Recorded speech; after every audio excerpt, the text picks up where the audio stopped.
Grabe ang angas nito. Tapos may drop-in midsoles siya, parang sa mga Kobe. Carbon-plated siya. O diba, parang Pilipinas.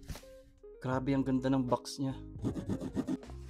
Uy, extra drop-in midsoles. Guys, narito na nga ang AW3, ang sapatos ni Andrew Wiggins. Ito yung isa sa mga mismatch colorway niya. Ang materials niya ay parang dragon skin or snake skin pattern. Flexible rubber itong gilid niya.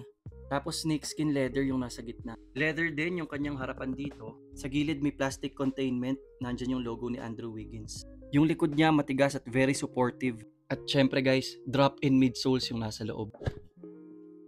Yung kinaibahan ng dalawang to, mas malambot itong nakalagay. Mas bouncy and cushiony yung feeling niya. Tapos yung may kulay, mas magaan at very low to the ground. At guys, nagamit ko na nga pala to. Grabe, napaka-solid ng traction. Napakaingay ng squeak, talagang napakakapit. Halatang very durable din yung kanyang traction. Tapos guys, carbon plated pa siya. Sa usapang fit nga pala, medyo malaki yung sizing ng Peak.